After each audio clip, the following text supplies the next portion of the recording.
Hola amigos, ahora vamos a hacer el estudio de Apocalipsis capítulo 4 y va relacionado con el capítulo 5. Lo vamos a hacer en dos partes. El capítulo 4 y el capítulo 5 empiezan una sección de la tribulación, de la gran tribulación en Apocalipsis que van a experimentar los que se quedan en la tierra. Antes de empezar la descripción de la tribulación, nos explican qué está pasando en el cielo. El capítulo 1 tiene que ver con Jesucristo y su presentación delante de Juan, qué es lo que Juan ve, las características de Jesucristo. Y el capítulo 2 y 3 tiene que ver con las 7 iglesias de Apocalipsis. Hemos dicho que las 7 iglesias de Apocalipsis tienen una diferente manera de interpretarse. La primera es como si fueran las iglesias localizadas de aquella época. La segunda, una interpretación histórica, como que cada iglesia de Apocalipsis representa una época por la cual ha pasado la iglesia, y en ese caso a nosotros nos correspondería la última iglesia, la iglesia de la Odisea, la iglesia tibia, ¿no? Que no eres ni frío ni caliente, sino eres tibio. Y eso representaría a la iglesia actual. La tercera interpretación, que es la que nosotros le damos, representan iglesias o personas que tienen un corazón que se asemeja a estas 7 iglesias que se han tocado. Capítulo 4 y capítulo 5 nos hablan del cielo. Cuando Juan ya tiene acceso al cielo y comienza a ver. Y esto es importante porque en los últimos tiempos hay muchísima gente que aparecen contando historietas de que estuvieron en el cielo, estuvieron en el infierno, que habían ángeles azules, ángeles verdes, que vieron diferentes cosas. Como no está en la Biblia, como no lo encontramos en la Biblia, esas descripciones, es importante que estudiemos Apocalipsis 4 y 5, para que sepamos lo que Juan ve en el cielo, lo que ocurre en el cielo, y todo lo demás es puro cuento. Es decir, cualquiera puede inventar que estuvo en el cielo, estuvo en el infierno, que vio pajaritos, y nosotros no tenemos que creerle. Parecería interesante, tendremos que creerle a la palabra de él. Y si aparece otro con otro cuento, nosotros nos basamos en la escritura. Lo que está escrito, eso creemos. Si no está escrito, no creemos, ni le hacemos caso. Apocalipsis 4 y 5 nos sirven para eso. Así que nos vamos al capítulo 4 de Apocalipsis y vamos a empezar leyendo el versículo 1, que es una introducción muy bonita. Después de esto miré, he aquí una puerta abierta en el cielo, y la primera voz que oí, como de trompeta, hablando conmigo, dijo: sube acá, y yo te mostraré las cosas que sucederán después de estas. La primera cosa que me llama la atención en el versículo 1 es que se menciona una puerta abierta en el cielo. Si volteamos la página y buscamos en el capítulo 3, el versículo 8, 3:8, Apocalipsis 3:8, yo conozco tus obras, he aquí, he puesto delante de ti una puerta abierta, la cual nadie puede cerrar. Una puerta abierta en la cual nadie puede cerrar. La puerta de acceso a la presencia de Dios. ¿A quiénes les abre la puerta? Jesucristo dice: porque aunque tienes poca fuerza, has guardado mi palabra y no has negado mi nombre. Tenemos una puerta abierta ante el trono de Dios. Recuerden, cuando Jesucristo muere, hay un hecho muy especial. Se rasga el velo del templo. En el templo había una parte exterior que era donde eran los sacrificios. Y de ahí venía el lugar santo, donde estaban las mesas de los panes de la proposición, el candelabro, el incienso y todo esto. Pero había un velo que separaba del lugar santo al lugar santísimo. El lugar santísimo estaba adentro, donde estaba el arca del testimonio y donde la Biblia dice que ahí estaba la presencia de Dios. Que cuando el pueblo de Israel caminaba por el desierto, que la presencia de Dios se manifestaba en el lugar santísimo. Solo una vez al año, en el Yom Kippur se llama, Yom Kippur, el día de la expiación, solo una vez al año, el sumo sacerdote podía entrar al lugar santísimo. Nadie podía entrar al lugar santísimo, solo el sumo sacerdote. Y la separación entre el lugar santo y el lugar santísimo era el velo. Cuando Jesucristo muere, se rasga el velo que separaba el lugar santo del lugar santísimo. Y esta es una expresión, esta es una figura de que ya no está reservado para el gran sumo sacerdote una vez al año, sino que Jesucristo nos abrió la puerta para poder entrar ante el trono de Dios sin intermediarios, sin nada que lo impida. Aquí en Apocalipsis se presenta como una puerta abierta. Hay un texto que vale la pena mencionar, porque a veces sentimos como que estamos lejos de la presencia de Dios, o que hemos hecho alguna cosa que no le agradó, y no sabemos si Dios nos está escuchando. En Hebreos, capítulo 4, versículo 16, dice, Hebreos 4:16, acerquémonos pues confiadamente al trono de la gracia para alcanzar misericordia y hallar gracia para el oportuno socorro. Acerquémonos pues confiadamente al trono de la gracia para alcanzar misericordia y hallar gracia para el oportuno socorro. Hebreos 4:16. Volvemos entonces a Apocalipsis. Y entonces Juan, en el versículo 1, nos dice que hay una puerta abierta en el cielo que podemos usar para llegar ante la presencia de Dios. Cada vez que oramos, entramos a la presencia de Dios, entramos por esta puerta, y que esta puerta no se cierra, según Apocalipsis 3:8, nadie la puede cerrar si nosotros, dice la palabra, guardamos su palabra y no negamos su nombre. Guardamos su palabra y no negamos su nombre. Cuando alguien agarra y me dice, ¿todavía crees en esas tonterías de Jesucristo? Aquellas cosas que vimos cuando éramos jovencitos, ¿no está negando su nombre? Cuando alguien se burla de las cosas de Dios, cuando alguien se avergüenza de las cosas de Dios, hoy en día, ¿no está negando su nombre? Bueno, y hay que preguntarnos si estamos guardando su palabra. Hemos hablado de esto cuando estuvimos allá, de que es fácil ser creyente sin guardar la palabra. Es fácil asistir a un estudio bíblico o asistir a la iglesia, y es fácil vivir lo que decíamos una obediencia selectiva. Es decir, obedezco solo las cosas que me interesan obedecer. Y no obedezco todo, sino solo lo que me interesa obedecer. Y este es un gran error, porque la obediencia selectiva no es obedecer. La obediencia selectiva no es obedecer. Entonces vamos preguntándonos si hay algo en mi vida que no estoy obedeciendo como deberíamos obedecer. ¿De acuerdo?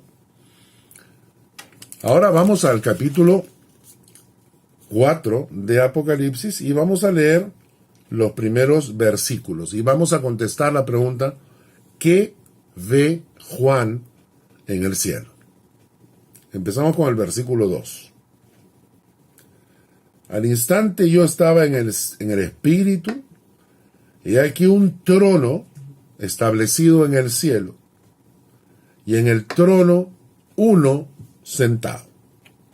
No lo describe, solamente ve un trono, y no describe quién está en el trono, solo dice uno sentado. El versículo 3 dice, y el aspecto del que estaba sentado era semejante a la piedra de jaspe y de cornalina. Y había alrededor del trono un arco iris, semejante en aspecto a la esmeralda. Es interesante porque en este caso nuevamente no se representa a un personaje. Nosotros esperaríamos a un viejito, pelo blanco, túnica, pero solamente dice que el aspecto del que estaba sentado era semejante a una piedra de jaspe y de cornalina. Y había alrededor del trono un arco iris, semejante en aspecto a la esmeralda. Ese es el trono de Dios. Vamos entendiendo, ¿no? Este es el trono de Dios. Y cuando alguien me dice que él vio otra cosa porque estuvo en el cielo, yo digo que ¿a quién viste? Porque la luz que emite el trono es tan grande que no te permite ver ni siquiera el rostro de Dios. Semejante a la piedra, la cornalina, un arco iris, una cosa esplendorosa. Eso es lo que vio Juan en el trono. En el versículo 4 dice, y alrededor del trono habían 24 tronos, y vi sentados en los tronos a 24 ancianos de ropas blancas con coronas de oro en sus cabezas. Tenemos el trono, alrededor del trono 24 ancianos. ¿A quiénes representan estos ancianos? Hay una interpretación que se basa en un texto de Apocalipsis. Si quieren lo buscamos, estamos vamos al capítulo 21. 21 de Apocalipsis, versículo 12. Se habla de la Nueva Jerusalén y habla de que tenía un muro grande y alto con 12 puertas, y en las puertas 12 ángeles y nombres inscritos que son los de las 12 tribus de los hijos de Israel. Y el versículo 14 dice, y el muro de la ciudad tenía 12 cimientos, y sobre ellos los 12 nombres de los 12 apóstoles del Cordero. Según esta interpretación, los 24 ancianos que se encuentran alrededor del trono de Dios son 12 que representan a las 12 tribus de Israel y 12 que representan a los apóstoles del Cordero, que representan a la iglesia. Entonces 12 representan al pueblo de Israel, 12 representan a la iglesia, que vendrían a ser los 12 apóstoles que el Señor eligió. Dice, versículo 5, del trono salían relámpagos y truenos y voces. Delante del trono ardían 7 lámparas de fuego, las cuales son los 7 espíritus de Dios. Relámpagos, truenos, voces, lámparas de fuego. Tratemos de imaginar esta escena. En el versículo 6 dice, delante del trono había como un mar de vidrio semejante al cristal, y junto al trono y alrededor del trono 4 seres vivientes llenos de ojos delante y detrás. Entonces, vamos a la escena. Tenemos el trono. En el trono hay un arco iris, hay un resplandor. Alrededor del trono hay 24 ancianos, 12 representan a la tribu de Israel y 12 representan a la iglesia con los 12 apóstoles. Del trono salen relámpagos, truenos, voces, fuego. Y ahí ahora aparecen 4 seres vivientes que están llenos de ojos, delante y detrás. Esto simboliza la vigilancia. Los ojos simboliza la vigilancia continua y la observación perfecta que estos seres vivientes guardan con respecto a todo lo que ocurre en el mundo, en el universo. No hay nada que se les escape a su mirada. El primer ser viviente es semejante a un león, el segundo a un becerro, el tercero a un hombre y el cuarto a un águila. No dice que es un león, no dice que es un becerro, dice que es semejante a un león y semejante a un becerro. El tercero tenía rostro como de hombre y el cuarto era semejante a un águila volando. No debemos pensar que estos seres vivientes son animales.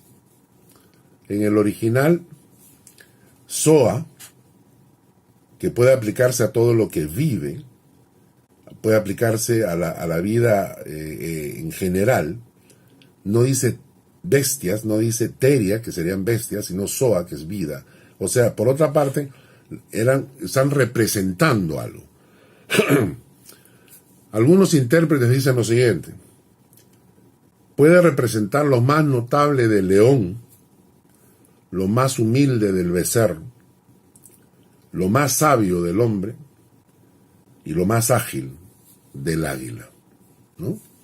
Como que estos seres vivientes representan una cualidad que hay allá en el cielo. Hay un comentario rabínico del año 300 que dice así: el águila es el más poderoso de los pájaros, el becerro el más poderoso de los animales domésticos, el león el más poderoso de los animales salvajes y el hombre el más poderoso de toda la creación. Esta es la visión de Juan cuando fue llevado al cielo. Lo interesante es que esta misma visión aparece en el Antiguo Testamento con el profeta Ezequiel. Cientos de años antes que Juan tuviera esta visión, el profeta Ezequiel tuvo una visión parecida. Vamos a buscar el profeta Ezequiel en el capítulo 1. Ezequiel en el capítulo 1. Búsquenlo.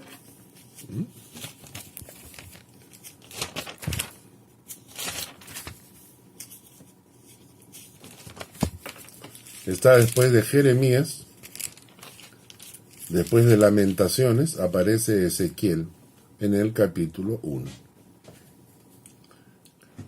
En Ezequiel, entonces en el capítulo 1, versículo 5, dice, por ejemplo, en medio de ella la figura de 4 seres vivientes. Y esta era su apariencia, había en ellos semejanza de hombre. En el versículo 10 dice, el aspecto de sus caras era cara de hombre, cara de león al lado derecho de los 4, cara de buey, que en el hebreo puede significar becerro, y asimismo había en los 4 cara de águila. Entonces aquí en Ezequiel se está mencionando 4 seres vivientes, que es la visión que tiene Ezequiel, que coincide con la visión de Juan en Apocalipsis. En el versículo 18, Ezequiel capítulo 1, dice, y sus aros eran altos y espantosos y llenos de ojos alrededor en las 4. En el versículo 22 dice, sobre las cabezas de los seres vivientes apareció una expansión a manera de cristal maravilloso extendido encima de sus cabezas. En versículo 26, sobre la expansión que había sobre sus cabezas se veía la figura de un trono que parecía piedra de zafiro. Sobre la figura del trono había una semejanza que parecía de hombre sentado sobre él. Versículo 28. Como parece el arco iris que está en las nubes el día que llueve, así era el parecer del resplandor alrededor. Esta fue la visión de la semejanza de la gloria de Jehová. Y cuando yo la vi, me postré sobre mi rostro y oí la voz de uno que hablaba. Ezequiel tiene la misma visión que Juan. Lo ponen a veces en algunas otras palabras, claro, porque no va a coincidir. Pero interesante que cientos de años antes de que naciera Jesucristo y naciera Juan, Ezequiel tiene la misma visión que tiene Juan. Esto nos hace pensar de que en el cielo realmente las cosas son así.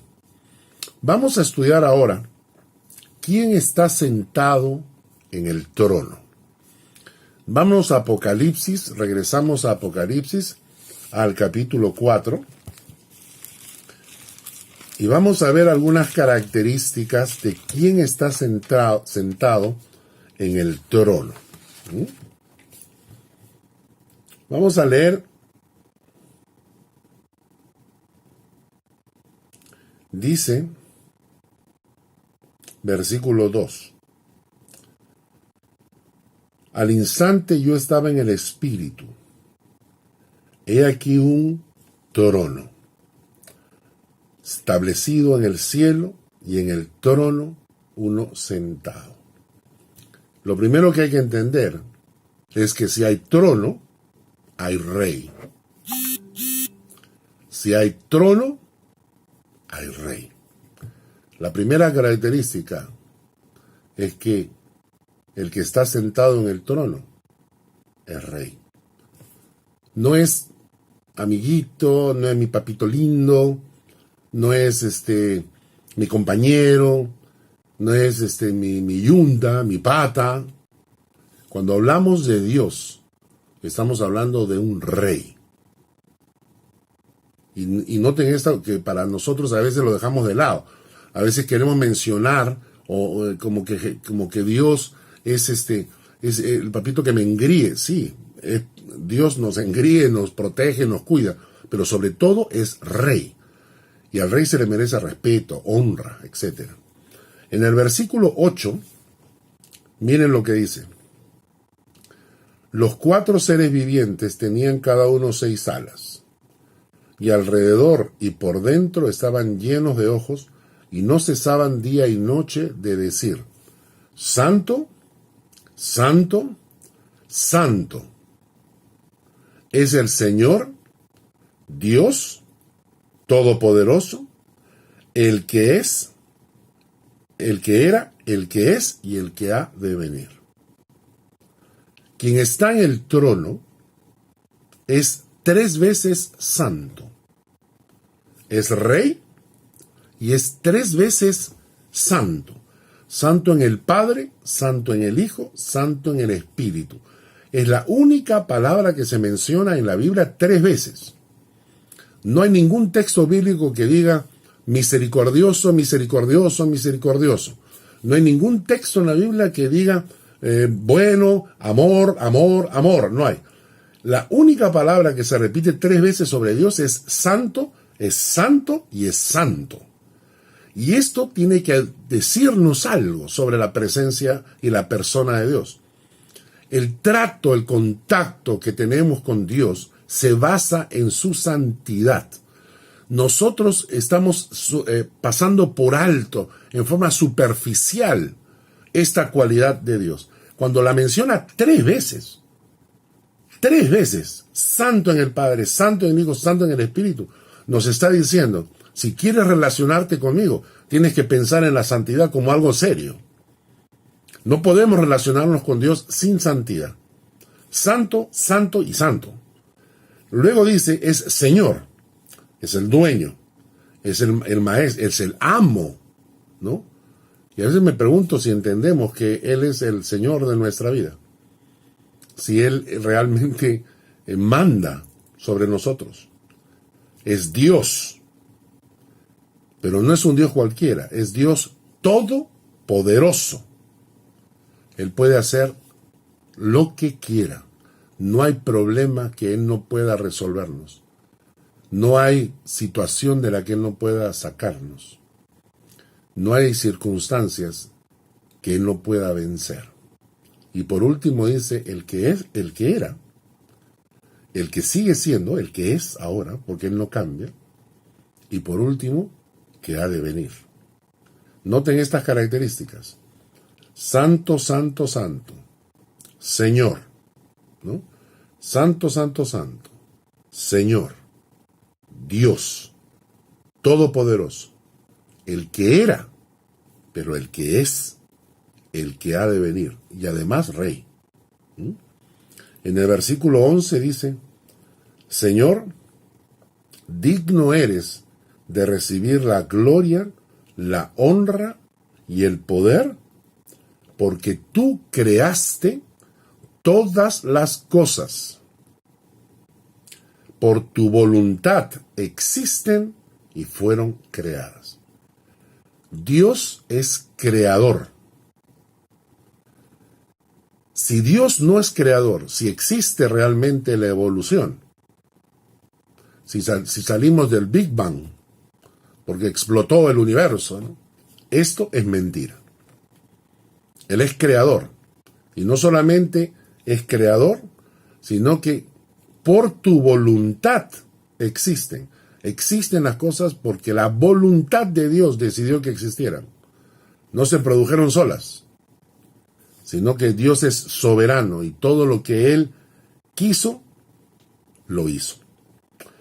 Entonces hemos encontrado, vamos a repasar, Rey, Santo 3 veces, Señor, Dios, Todopoderoso, el que es, el que era, el que ha de venir, Creador y soberano sobre todo. Ese es nuestro Dios. ¿Con qué Dios me relaciono? Cuando oro, ¿a qué Dios le hablo? Cuando le pido, ¿a qué Dios le pido?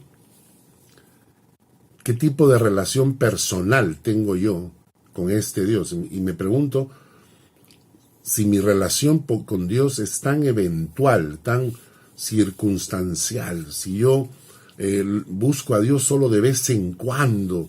Me pregunto si estoy entendiendo con qué Dios me estoy relacionando. Porque algún día lo voy a ver. Y cuando lo vea, Él me preguntará, ¿qué tipo de relación tenías conmigo mientras estabas en vida? ¿Cómo me tratabas? ¿Cómo me honrabas? ¿Qué tipo de comunión teníamos entre tú y yo? Bueno.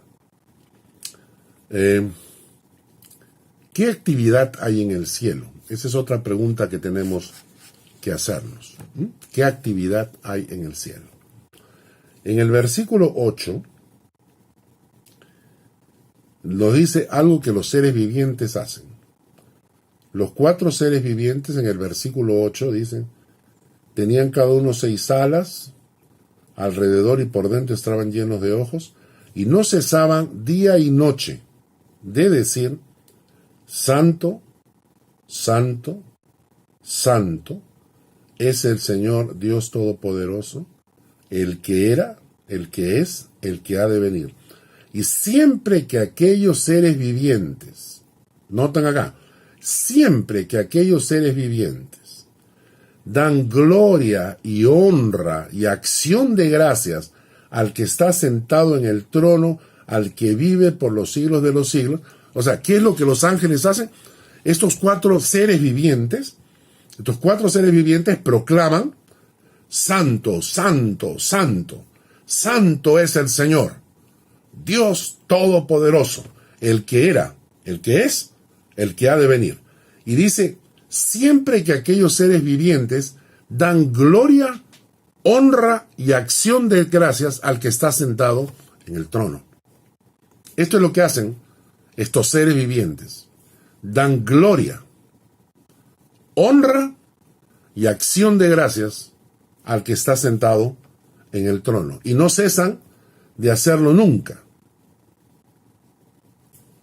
Como creyente, doy gloria a Dios por las cosas que me pasan, por el trabajo que conseguí, por los hijos que me dio, por la familia que tengo, por los problemas que me llegaron.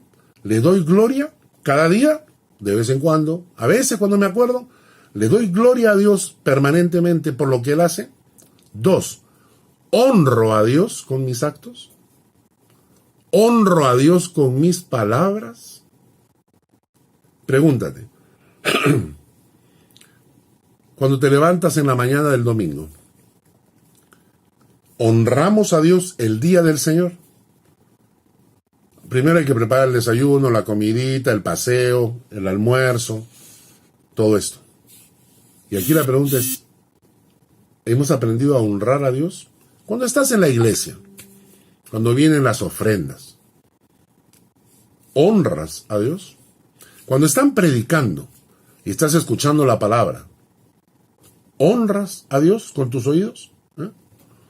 Cuando están alabando, cantando a Dios, ¿honras? ¿Te has puesto a pensar? Hace un tiempo atrás estábamos en una iglesia y yo le dije a la gente que venía el tiempo de la ofrenda, que por favor agarraran la ofrenda en la mano. Y la gente tomó su ofrenda, lo que iban a ofrendarlo. Yo le dije, ahora vamos a orar. Antes de que ofrenden, vamos a orar. Levanten su mano y oremos y digámosle a Dios, Señor, lo que tengo en mi mano es mi forma de agradecerte y honrarte. Lo que tengo en mi mano es la honra que yo te doy. La mitad de la iglesia puso cara de vergüenza. Una señora que estaba atrás agarró, bajó su mano y metió su mano en su cartera. ¿Por qué? Porque es lo que hacemos. Decimos que honramos a Dios, pero no lo honramos con los actos. No lo honramos con nuestras palabras. Cuando alguien te pregunta sobre Dios y te dice, ¿eres creyente? ¿Eres cristiano? Y tú, sí, no. No tenemos el valor de defender nuestra fe. ¿Honramos a Dios con eso? Los 4 seres vivientes dan gloria, honra y acción de gracias. Porque si hay una característica que debemos tener como hijos de Dios, es aprender a ser agradecidos. A ser agradecidos a Dios por todo lo que nos da. Una persona que solamente recibe bendiciones y no sabe agradecer a Dios es un mal agradecido. Entonces, los 4 seres vivientes proclaman, Santo, Santo, Santo es el Señor Dios Todopoderoso, el que es, el que era y el que ha de venir. Y a la vez dan gloria, honra y acción de gracias. Esto es lo que ocurre en el cielo.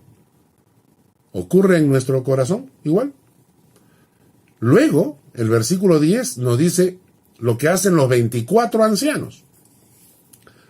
Versículo 10 dice, los 24 ancianos se postran delante del que está sentado en el trono. Se postran y adoran al que vive por los siglos y echan sus coronas delante del trono. Aquí los 24 ancianos hacen 3 cosas. Se postran, adoran y echan sus coronas delante del trono. Postrarse significa arrodillarse, poner el rostro en tierra.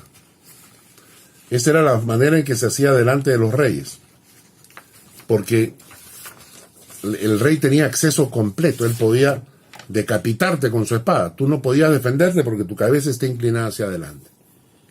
Los ancianos se postran delante de Dios.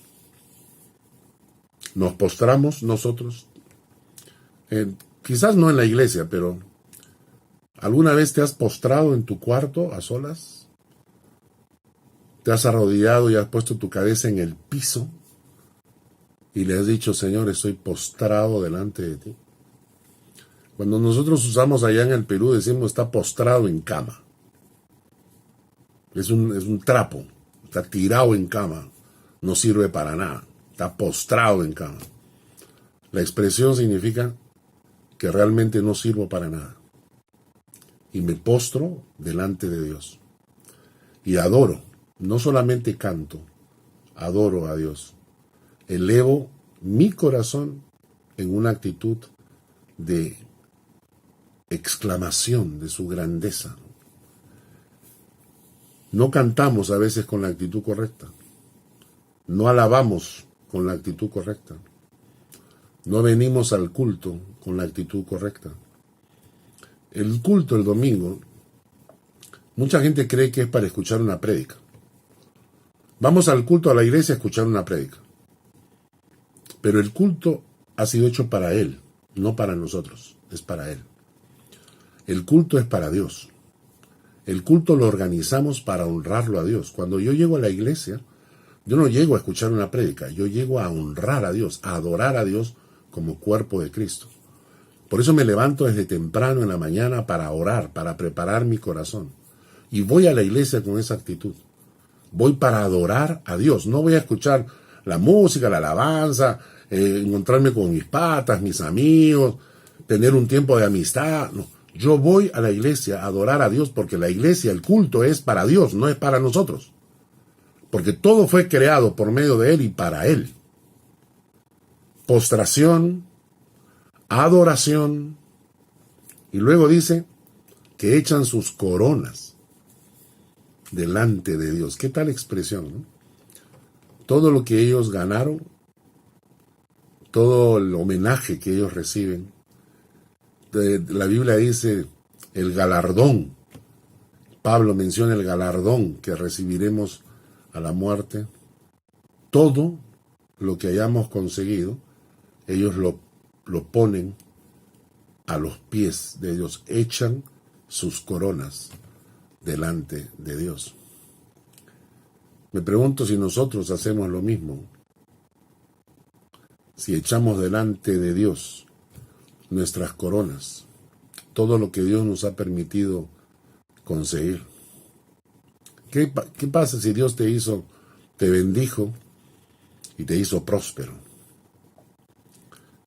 Te permitió ganar dinero, comprar una casa, comprarte un auto, viajar. Y me pregunto si algún momento pensaste en echar tus coronas delante de Dios. Si no lo hacemos en vida, ¿por qué creemos que lo haremos después de muertos? ¿No? Si hoy no soy capaz de echar mis coronas delante de Dios, ¿por qué he de suponer que lo haré cuando esté en la presencia de Dios? Entonces los 24 ancianos se postran, adoran y echan sus coronas delante del trono. Y ojalá que esto sea lo que hay en nuestro corazón. El Salmo 95 dice: venid, adoremos y postrémonos, arrodillémonos delante de Jehová nuestro Hacedor, porque Él es nuestro Dios y nosotros el pueblo de su prado. O sea, el prado del campo, somos las ovejas. Nosotros somos el pueblo de su prado, las ovejas de su mano, si oyereis hoy su voz. Venid, adoremos y postrémonos y arrodillémonos delante de Jehová nuestro Hacedor. El versículo 11. Con esto terminamos. El versículo 11 es la canción que cantan los 24 ancianos. Señor, digno eres de recibir la gloria y la honra y el poder, porque tú creaste todas las cosas y por tu voluntad existen y fueron creadas. Para los que venimos de la época, vamos a recordar la canción. Digno eres Digno eres, Señor, de recibir gloria, gloria y honra, gloria, honra y poder. Porque tú creaste todas las cosas, tú las creaste, Señor, para tu gloria, gloria y honra, gloria, honra y poder. Dios les bendiga.